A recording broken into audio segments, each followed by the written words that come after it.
you very much. We appreciate it. So, Aaron, thank you for joining us. Mark, thank you for the introduction. We're going to jump right in here, and I want to thank also everybody who has joined us here at the City Club today. I want to start sort of generally and ask you to describe the Center for Christian Virtue, its mission, and its work. We got kind of a summary from Mark, but I think you probably want to elaborate a little. Yeah, at the heart of Center for Christian Virtue is the belief that we serve a creator God who made every individual in this world in his image and loved them so much that he sent his only son to die for them. And that belief compels and instructs a lot about then how we order our lives, how we order our society, and how we interact with one another. That's a very sort of traditional Orthodox Christian belief throughout time. And by the grace of God, we are a generation of Christians that were born in a country where we get to participate in making our laws, in the political process, right? We see Jesus in his last words in his Great Commission telling us to go into all the world. And he didn't say go into all the world except for that dirty world of politics over there. This is the political process in America is a part of the world that we live in today. And so for CCV, what we care about doing is bringing that perspective of Christians to the political debate. And in particular, bringing a perspective that we believe is eternally true for everybody. Whether or not you believe in the inerrancy of the Bible, whether or not you believe some Jewish guy 2,000 years ago was crucified and came back from the dead, we believe his word is true for all of us. And so that's what we do, is we advocate for the truth that we see revealed in his eternal word. Talk a little bit more specifically, if you would, about the advocacy you do at the State House. You moved the CCV from Cincinnati to Columbus to a building right across the street from the State House. Yeah. That's different from just advocating, believing in the Word of God. Yeah, no, absolutely. And it, by all means, it wasn't a direct path from our little Sharonville office to 62 East Broad. It was first into a little house off State Street and all of it. So it was a growing process. By all means, didn't happen overnight. But the way that really went about, and the way we go about doing our work, actually the Cincinnati Enquirer did a story a couple weeks ago on the growth of CCV. And what I appreciated about it is that they pointed out I have never made a single political donation in Ohio. CCV has never made a political donation under my tenure there. We've not bought our influence in any stretch of the imagination. We do community organizing. We do grassroots organizing. And let me say, I am not anti-political donation. I think, everybody in this room, if you see a candidate you believe in, that is your constitutional American right, and you should be supporting them financially. It's a good thing. Otherwise, it's just the lobbyists that are doing it, just the corporations that are doing it. I believe they have the right to do it too, but it's important when grassroots folks can get out there and make their voice heard. But the secret sauce, the success that CCV has had, by all means, having that proximity to the State House is very important because we build relationships with lawmakers, right? It's just that process of seeing a great lawmaker like Representative Melanie Miller who's here and saying, hey, what do you believe in? What do you care about? Here's some things we're seeing all over the state. Can we work together on doing something good? That's really the day in, day out work that we do. And by the grace of God, there's a lot of people in the state who agree with us. And there's a lot of people in the State House and ultimately in the governor's office and even in Washington that share our perspective and say, sure, let's do this together. Let's talk about some of the issues that you've been advocating on. The feedback that we receive the most has to do with... Marijuana? Nope. Oh. No. It has to do with the LGBT community, and specifically that the anti-LGBT rhetoric that comes out of the Center for Christian Virtue causes harm. That notion that specifically the rhetoric leads to an increase in suicidal behavior, suicidal ideation, and attempts by LGBT youth. And that's based on evidence that has been peer-reviewed research in the Journal for Adolescent Health, JAMA Pediatrics, and other publications. How do you respond to that? So there's a lot of ways that I would respond to that. One, I disagree, and I don't just disagree. The UK CAS report, which was the largest review of the research on this front, along with the recent review of pediatric medicine, transgender pediatric medicine from the Health and Human Services Department in Washington, D.C., really finds massive problems with the claim you just made that we are seeing a rise. Yes, there certainly has been a rise. Sure. I'm talking specifically about rhetoric that makes people feel bullied, feel unwanted, that then creates this sense. I'm not talking about how the Department of Health and Human Services sees gender, reassignments or no. But that report also talked about the claims that this rhetoric is causing individuals to commit suicide. That's a very serious claim to make, and it's one that, again, the review of the data doesn't back up. There has certainly been a rise in transgender suicides, which is terrible. But the idea that rhetoric causes that, I want to get back to the nature of that claim, but I want to follow this through. The problem with that claim, Dan, is that if you look at the increase in pediatric suicides, particularly with individuals with gender dysphoria, you will see an increase in the 2010s. Have you seen this data? You'll see an increase in the 2010s, right? And so the basis of their claim then would be that it is harder to be a transgender youth today, in the 2010s or today, than it was in the 1990s and the 2000s, that America is less accepting today of individuals with so-called non-binary identities, things like that.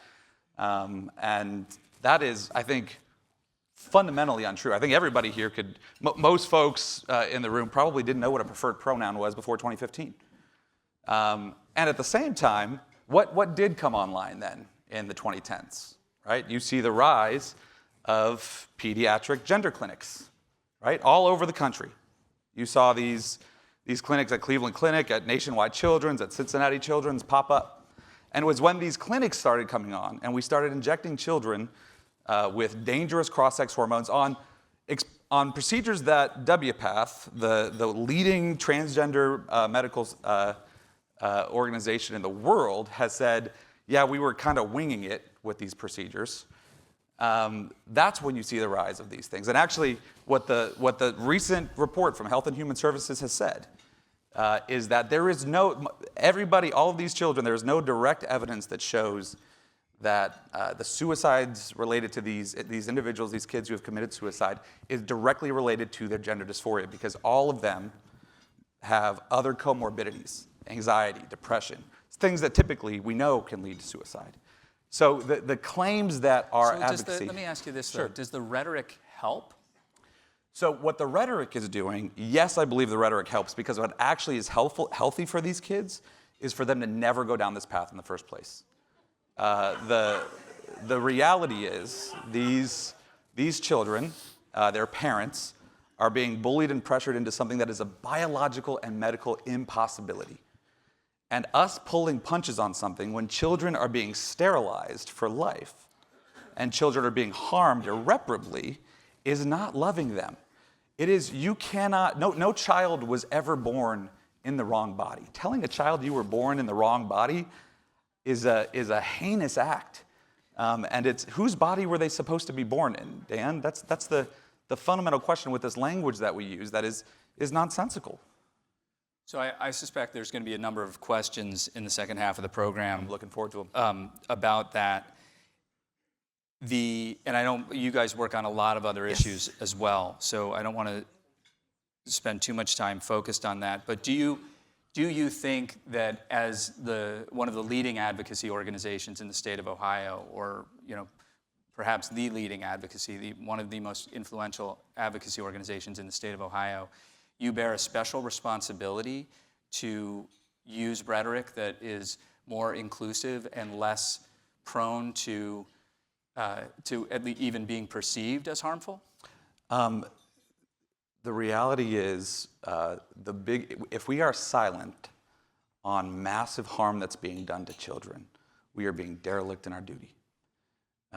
And when we see children being harmed, when we see a gaming industry that's targeting young men and targeting our communities with exploitative apps that are meant to drain them of every cent, and I say anything other than these greedy gaming companies that don't give a rip about how people are doing and are just trying to milk them dry, I'm not loving the people in our state. And we're not loving people if we say, yeah, it's okay for a dude to play in girls' sports.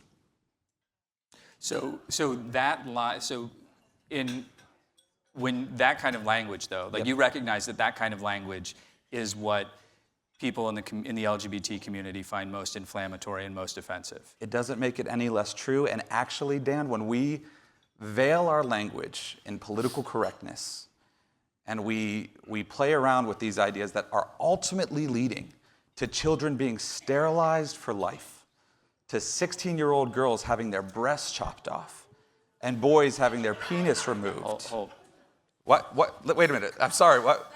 This is what's happening. If you guys don't like what we're talking about here, then you should be upset with the pediatric clinics that are doing these things. If we're not being honest and clear about these are the medical procedures that are happening to kids, then we're not loving our neighbors and we're not being clear. This is why again, go see Chloe Cole, who at 16 had her breast removed. This is real. And we're not helping anybody when we're not clear about what's actually happening.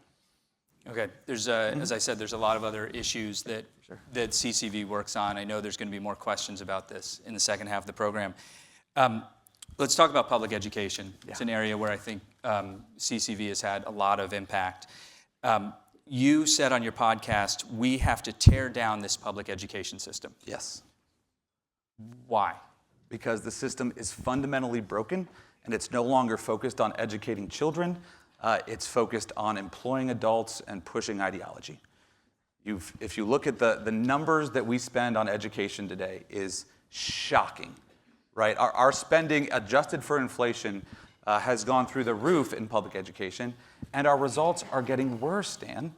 I mean, there is nothing, there's very few things that are worse for a child than to not learn to read. And the National Assessment on Education Progress shows less than 40% of fourth graders are proficient in reading. And yet we're spending more than ever before. So again, this is one of these things, a lot of folks pull punches when talking about the public education system. And again, I'm the product of the public education system, actually one of the worst performing public schools in Ohio, Warren City Schools.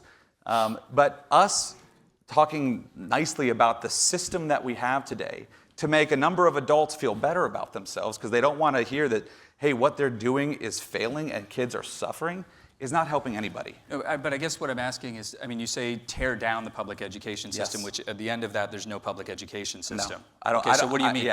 I don't believe that. And again, I think in the broader conversations we've made this clear. We've said constantly, actually, school choice is our path forward to fixing the government education system.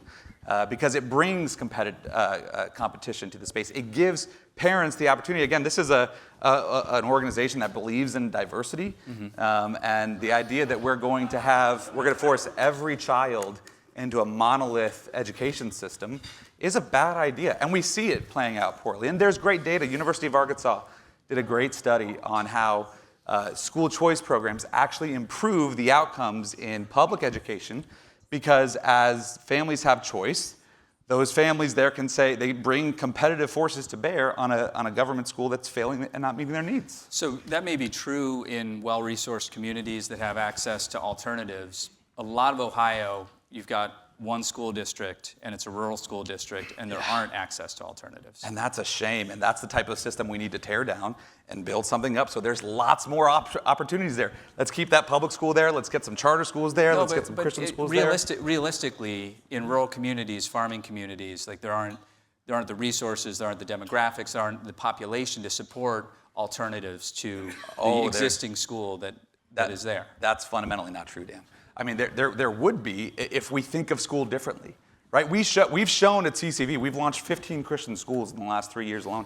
Many of these schools are 20, 30, 40 kids, and you know what they're doing it on? They're doing it on the $6,100 voucher Ed Choice scholarship every year, as opposed to the $20,000, $15,000 to $20,000 even more that public schools get from the state.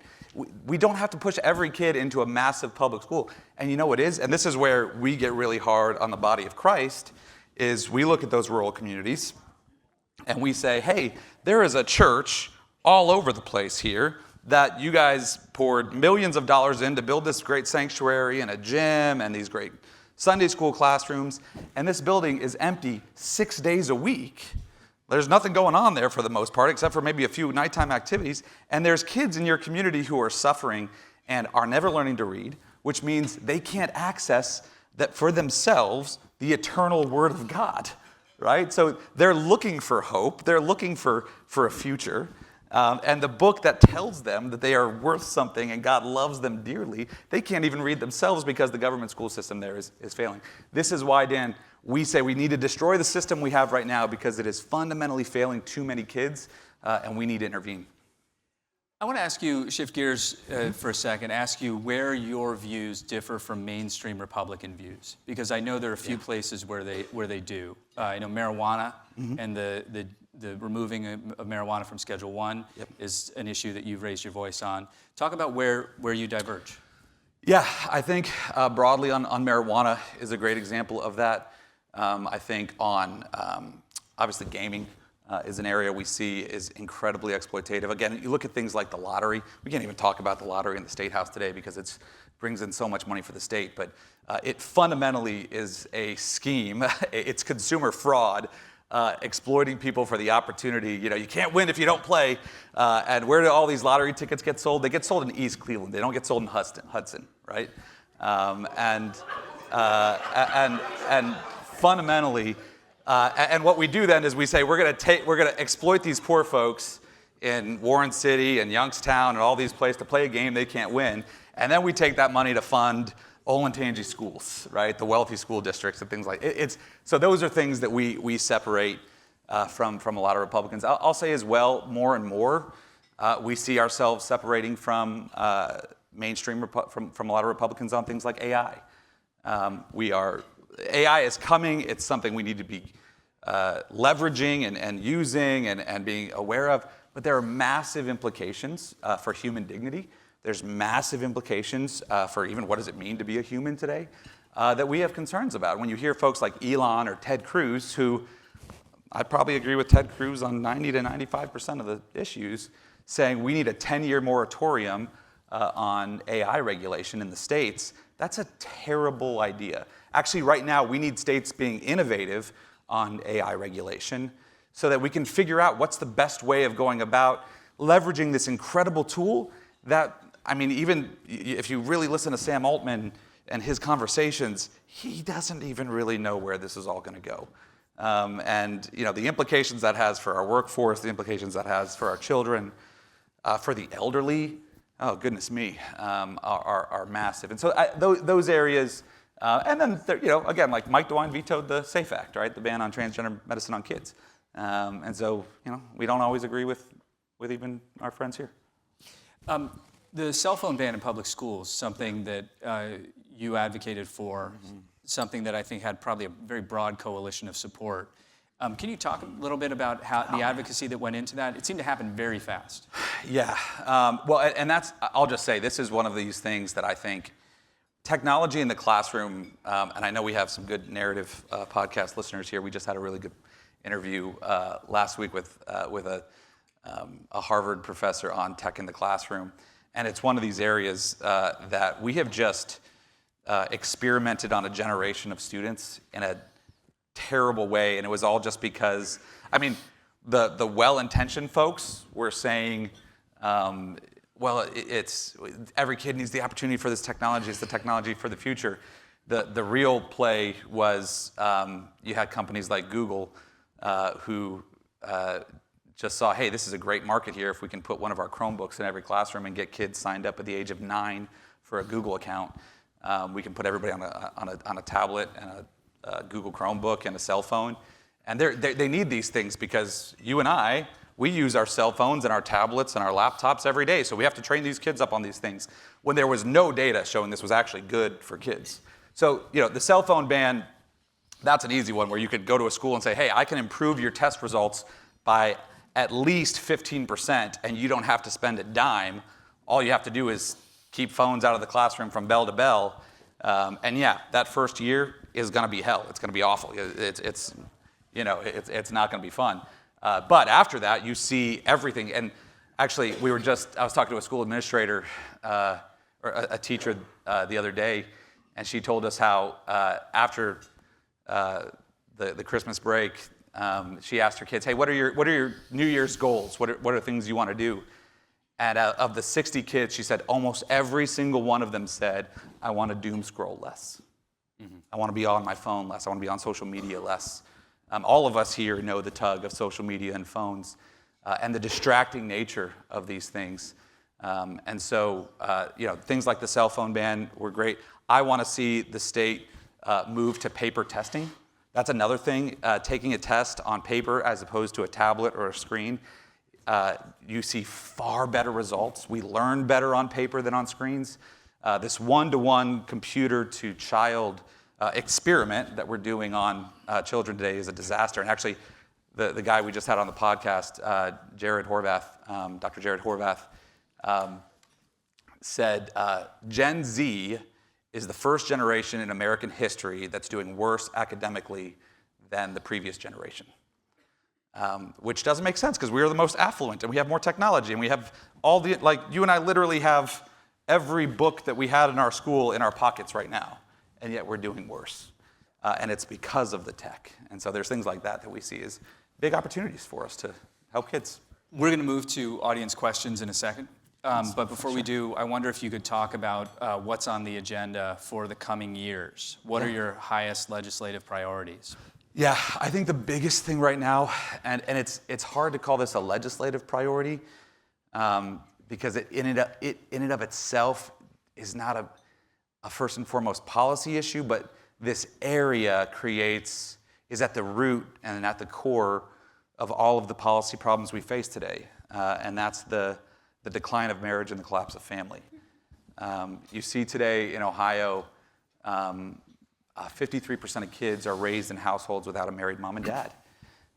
And statistically speaking, if a kid is not in his household with his married mom and dad, or his or her married mom and dad, the odds of them experiencing hardship in life, whether that's worse education outcomes, drug use, violence, you name the bulk of those things, their odds spike, right? It goes through the roof when they don't have a married mom and dad at home. This is really a cultural issue first and foremost, right? There's things the government does, like Brad Wilcox from the University of Virginia has said, the research shows marriage has become an elite institution, right?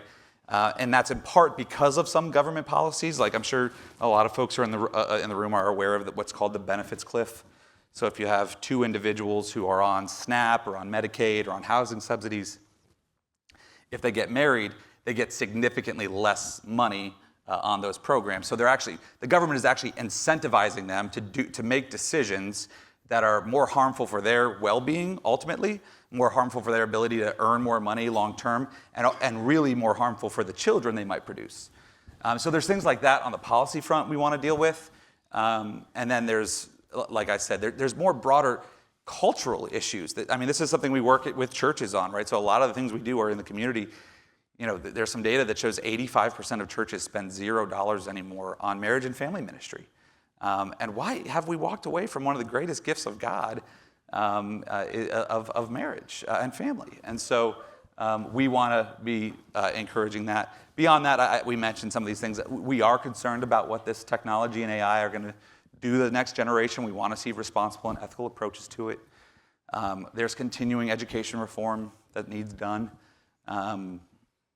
I think that cover everything. I don't know. We want to save lives. We'd love to see no more abortion in the state, but that's going to be a long, long time to get back to the ballot on something like that. Okay.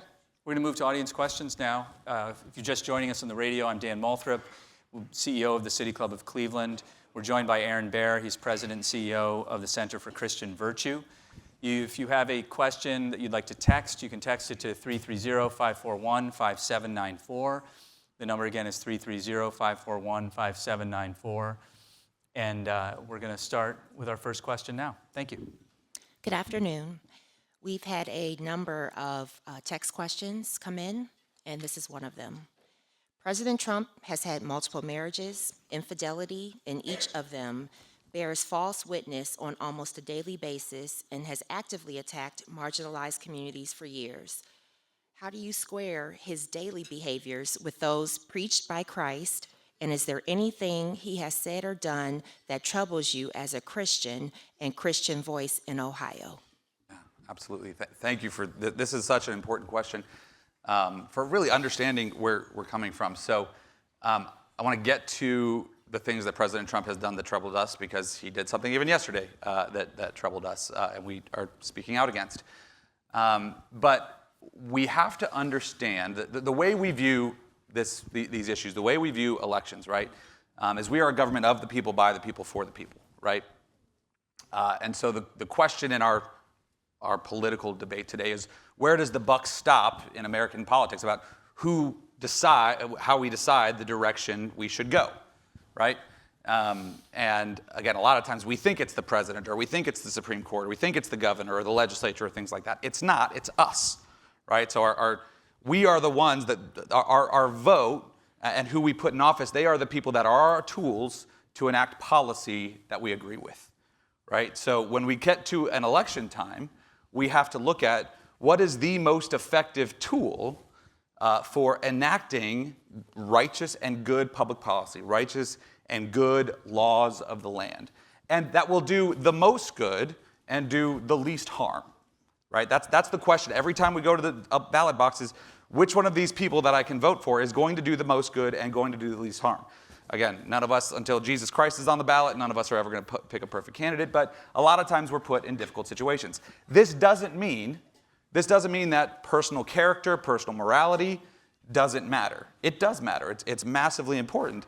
But that's one factor of a number of factors that everybody in this room needs to, and I would say everybody in this room does, weigh when you're deciding who you're going to vote for. So when we look at, when we look at the problems we're facing in our country today, it's not just that Donald Trump was the lesser of two evils between Joe Biden and Donald Trump, or Hillary Clinton and Donald Trump, or Kamala Harris and Donald Trump, but also Donald Trump is willing to take on the fundamental things in our country that are broken, that Republicans throughout time has said they're going to address, and then never did. Moving the Israeli embassy from to Jerusalem, that was a huge thing for Christians, right, and for Jewish individuals as well. Dealing with dealing with a lot of abortion issues, right? Like he defunded Planned Parenthood. I can't tell you how many times I rallied for defunding Planned Parenthood, and Republicans didn't get it done.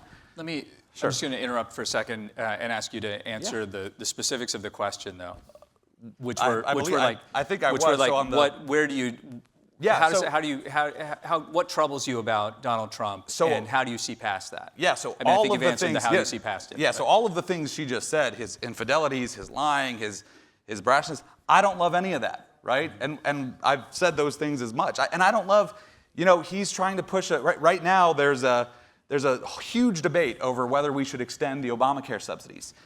And the proposal that's out there, and even that Max Miller just voted for, Dave Joyce just voted for, Mike Carey just voted for, 3 Republicans, did not include the full Hyde Amendment, which prohibits taxpayer funding of abortion. And so we've been very vocal to say, Mr. President, even the new healthcare policy he just put out is oddly vague on whether it's going to include full Hyde protections.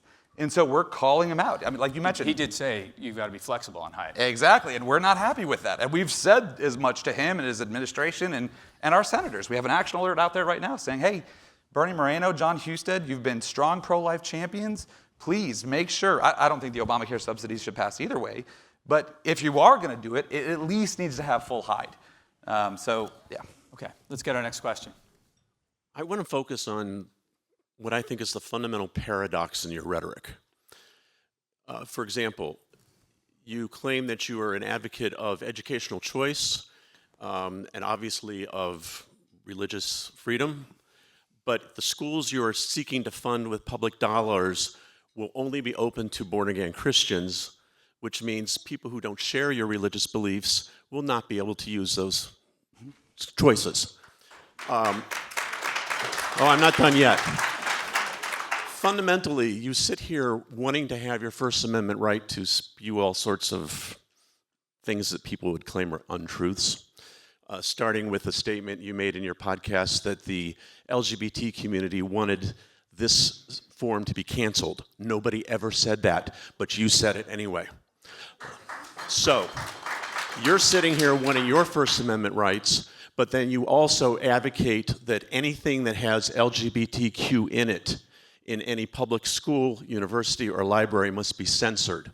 You've gone so far as to say that LGBTQ people should be made illegal. Oh, I did. So your organization has, yes. Oh, So interesting. Okay. You just said a I'm mistruth there, asking- but go, keep going.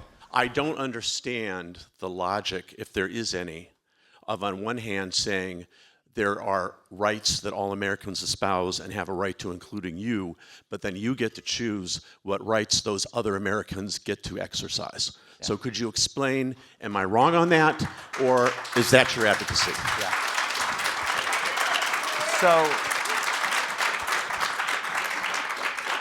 So Dan, you guys have had, I think I saw a story where you said you've had 12 or 13 different LGBT speakers on the stage, or something like that, somewhere in that range.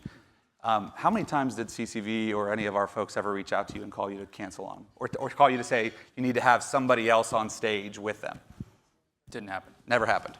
So the idea that we are trying to cancel or keep LGBT folks out of the public square or the debate, it's just not true. But as for the conversation about choice, that's absolutely correct. We CCV, as a private organization, are in the business of helping start new Christian schools, because that's what we want to do. What's great about that is anybody in this room has the religious freedom as private individuals to go and start your own schools leveraging EdChoice. And you can make those schools have their own admission standards and statements of faith or statements of belief or all of those types of things. That's fundamental freedom of association, right? The same thing with the same First Amendment that talks about free speech and religious freedom also talks about free association. And so, yeah, by all means, guys, go start your own schools that focus on whatever it is you want. And if they're great and if they're meeting kids' needs and families are happy, you'll have folks enroll. And if they stink, you'll have folks leave and the school will shut down. And that's the free market. So. Next question. You have consistently advocated for the state to enforce policies rooted in explicitly Christian doctrine. The Constitution's bedrock principle is the separation of church and state to protect religious freedom for everyone. How is your position not a violation of that constitutional principle? So, appreciate the question. The Constitution does not say the word separation of church and state do not appear in the Constitution. They just don't. The Constitution says there shall be no establishment of religion. And again, that's regarding establishment of a church state. And we would oppose an official church state. We believe that would violate the First Amendment. This is one of my favorite questions for the day, because we have to understand, at the end of the day, again, the buck stops with we the people. The buck stops with each of us. And we have the fundamental right as Americans to vote our conscience, right? We have the ability to go and say, this is what I think is right, and this is what I think is wrong. And this is what I think is going to make our society and our state thrive, and this is what I think is going to make us go backwards. And so we encourage Christians to follow their conscience. Now, in the eyes of the Constitution, whether you call your conscience Jiminy Cricket, or you call your conscience the Holy Spirit, in the eyes of the Constitution, or you call your conscience Allah, in the eyes of the Constitution, it's all legit. It's all valid. And so all we're calling to do is saying, hey, let's make sure our voice is heard in this process as we're making decisions about what is right and wrong. saying we ought not to have rape, right? Rape ought to be illegal, is a deeply Christian belief. We go out and vote for that, right? We should have laws that protect against rape or human trafficking. Is that me forcing my religion on someone? No, nobody would say that, because that's something we all generally agree on. It's just when we say we ought not to have child murder in unborn children, that's when all of a sudden it's religion. And that doesn't make sense. That doesn't hold water. Thank you very much for coming to the City Club, and I hope you'll come back. I have a question about the Bible. Yes. Or the Bibles, because the book or books that we call the Bible really has had innumerable authors, editors, human editors, human translators, and interpreters. And as a result, the Bible can be cited and is cited as promoting or condemning slavery, promoting or condemning genocide, homosexuality, racism, et cetera, et cetera. You get the point. Isn't using the Bible as the basis for enacting laws in a democracy just a deceptive way to force one's personal prejudices and beliefs and values on the rest of society? Yeah. So I thank you for, when I say thank you for the question, especially something like this is not filibustering, this is awesome, because this is the kind of thing that I want to talk about so you guys can understand this is where we're coming from, right? So thank you for that question, and I take it sincerely. So a few different things. Yes, on the origins of the Bible itself. I'm not a theologian or have my PhD in all of this, and there are folks like Wesley Huff and others that have written much more about why we can trust the origins of the Bible and all of that. I'll say general Orthodox belief here, again, believing that the Holy Spirit divinely inspired these individuals, some 2,000 years ago, some 5,000 years ago, to write these words, and then maintain them in a continuous, in a consistent fashion throughout ages to us today. That is a fundamental belief in faith that Christians have. And it is a leap of faith to believe that. I think that is totally legit. As I often say, though, that's not the craziest thing, but I believe a guy was murdered and came back to life. And he walked on water and did all this other crazy stuff. So there's a lot of other leaps of faith, if you're going to call yourself a Christian, that you have to buy into, than that the Bible has maintained throughout time. So two, no, and actually, I actually think Christians saying, hey, our moral authority, our deciding what is right and wrong is based in this ancient text that has been preserved throughout history, is actually a far more legitimate and valid way of determining right and wrong than most secular Americans. Because at the end of the day, we have to decide what is our authority for deciding what is right and wrong, right? Where are we making that determination? Where does that right come from? And for most folks, what it would just be is what feels right to me.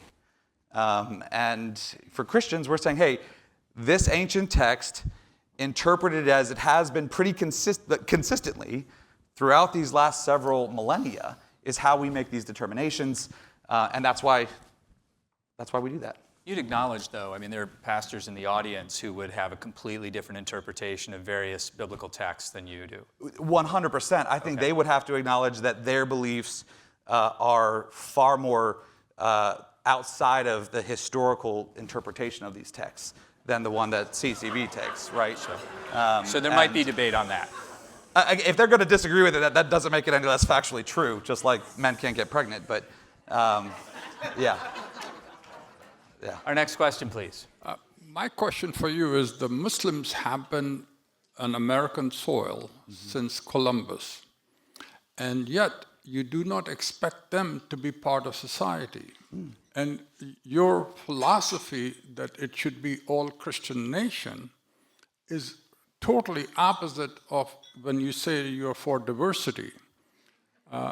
It just makes no sense, because you cannot oppose other religion, other people of different faith to work and live here for centuries and yet you want them to leave and make this just a Christian nation. So, And, sir, and even the Christian nation, by your definition, Christian nation as you define it, rather than other people may define it. I think there's a conflict in that. So, sir, I'm sorry if there's things we've said that made you think that we don't want Muslims in our country. There are things that we have very serious concerns about radical Islam. And I think you can see that in Middle Eastern parts of the world. I'm going to come back to it. Christian fundamentalists or Jewish fundamentalists, the fundamental has nothing, or radicalization has nothing to do with the religion. It has to do with the people. And you have to separate those. So, sir, our Christian beliefs, which were the beliefs of the founders of our country, established a nation where people can come of all faiths and all backgrounds. We don't want to say everybody has to be a Christian. We would fundamentally oppose a law that would say, if you're going to live in America, you need to be a Christian. That is a bad idea. That's not what Jesus wants us to do.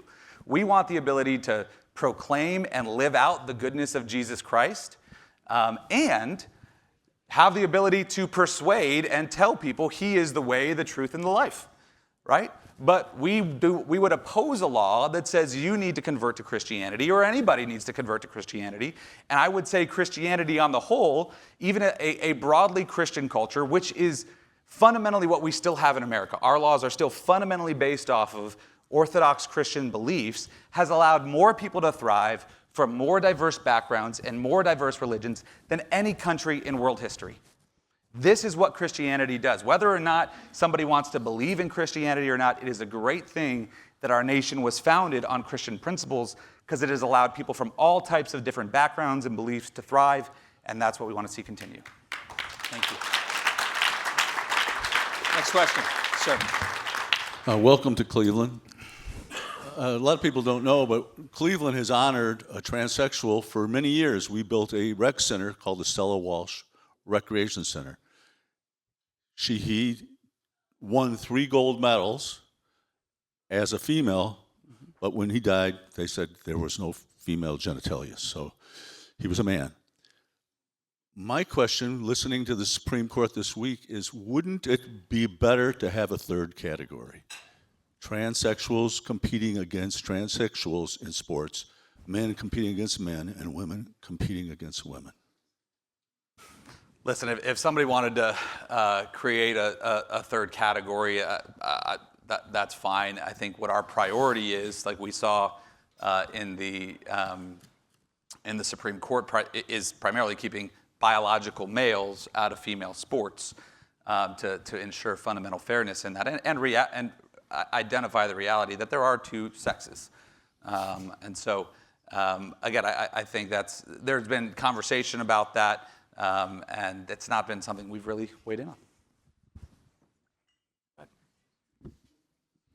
We were told twice before you began to speak that we should be an attentive and respectful audience. But as I've listened to you answer questions, what I have observed is that whenever anyone disagrees with you, you jump right in and try to tell them that they're wrong. And so I'm wondering, we live in a democracy. It's nothing to smile about, sir. Living in a democracy is not something to smile about? No, what I'm saying isn't something to smile about. Okay. Is it important in a democracy for us to reach compromise and common ground, or is it, as I've been hearing you say, my way or the highway? I'm so sorry. That's I don't think those words have come out of my mouth. And actually, if you look at the nature of what CCV does, we work in a process by which, hey, we say, here's the direction we think we should go. Representative Miller, what way do you think we should go? And Speaker Huffman, which way do you think we should go? and we say, okay, if we can get 50 people in the House that agree on this is the direction we think we should go, let's do that. If we can get, 50 people on, let's take the Ed Choice expansion, right? Our goal on that was the original backpack bill. And the backpack bill was what's called an empowerment savings account, and every kid would be eligible for an ESA, no matter what their income is, up to $6,100, right? We $6,100 K to 8, 84, 9 to 12. We could not get 50 votes on that in the House and 17 votes in the Senate and 1 governor's signature on that. So we said, okay, what if we expand? We'll compromise. Let's go to universal Ed Choice. We'll just take the existing voucher, make every kid eligible for it. And we got really close to getting that done. And then at the last minute, some Republicans said, nah, let's put means testing on it. So you get a little bit less the more you make. We didn't like that. But that's what that's what could get 50 votes in the House at the time, and 17 votes in the Senate, and 1 governor's signature. So that's what we did. So the idea that we force our beliefs on people or that we're uncompromising, no, we come with a perspective and say this is the things we think we should do. And if you agree, then let's vote yes. You are very pro-life and your organization and very anti-abortion. What programs are you promoting to help babies and mothers and families after the baby is born? Yeah, absolutely. This is a funny one because you go across the state right now, and the pro-life community gets primarily seen as a political organization, but actually a week from today is the March for Life, and you'll have hundreds of thousands, if not over 1 million, pro-life individuals at the U.S. Capitol, and the vast majority exercise their pro-life advocacy in pregnancy centers. And what do these pregnancy centers do? Do they try to convince women not to have abortions? No, the vast majority of women that show up there, some of them do, that is true, my apologies. Yeah, a lot of them, if a woman shows up, they'll say, hey, that's a child, we're here to support you. But they also do say, hey, here's your choice, if you want to go someplace else, you can. But where they spend 90% of their resources, right, we actually, the CCV helped form the Ohio Coalition of Pregnancy Centers. 90% of their resources go to helping mothers after their child is born, with car seats, with parenting classes, with baby formula, with food, right? The pro-life community is somehow, amen, this messaging line that we're only pro-birth, but where the church actually pours all of our resources in, if anyone actually takes the time to visit a church, they would see where the church actually invests their time is helping these women after the child is born, where the dad has run off. Can I, before we go to the next question, just remind me of one other thing real quick, because his name was invoked earlier, and I can't help but not just encourage Chris Quinn, the editor of Cleveland.com, to get outside of 480 sometimes, get outside of Cleveland, and go visit the state. For you to sit on your podcast and mock our Attorney General for falling on his knees in worship as if that's some weird thing shows how little your worldview is and how little experience you have in the state. Go to any church, any Pentecostal church especially, but most churches across the state, you will see Christians who are so moved by the Holy Spirit because of the grace and love of Jesus Christ that's been poured out on them, they can't help but fall on their knees and say, glory, glory, hallelujah. I would love to see Chris Quinn mock a Muslim man for 5 times a day going on his knees and touching his head to the ground. He would never do that because that would be religious intolerance. But doing that to a Christian, and a Christian that has achieved an incredible position of authority, shows an unbelievable religious bigotry and ignorance about the people of Ohio. And maybe that's why the Cleveland Plain Dealer and Cleveland.com are struggling so much financially right now, because they've turned off so many readers. At least 2 of Chris's colleagues are in the room right now, so if he's not listening, he'll hear about it. We're going to get to our last question right now. Hi, I think this is a good follow-up to that. Approximately 32% of Ohio's households are headed by women, and most families need 2 incomes to meet the modern cost of living. How do you and CCV view women's economic role in families? And what specific public policies do you believe support mothers who work outside of the home and also ensure parents are supported beyond just having kids, but in the raising and caring for their children? Thank you. So there's a number of things in that end. This is a part of the reason why we launched the Christian Business Partnership at CCV, which is our Christian Chamber of Commerce. Women have as much value as men do. That's a fundamental belief in the Christian faith. And you can see that throughout time and how Christianity has changed the world. So when we advocated for the flat tax that was just passed, we see that as a pro-woman policy, that the more these women are working and the more of their own money they can keep, the better off they're going to be. Fundamentally, this issue, there's some issues that we have primed ourselves to think that the only thing we can do is the government has to intervene and fix it, right? And we see how government programs often do a terrible job at fixing things. This is where culture matters. And so I come back to our marriage and family initiative at CCV, our Hope in a Future report, is massively important for the well-being of women, for the well-being of men, and well-being of children. And I believe we're wrapping up on time here, but just about more about this later. Yeah. Thank you very much. Thank you.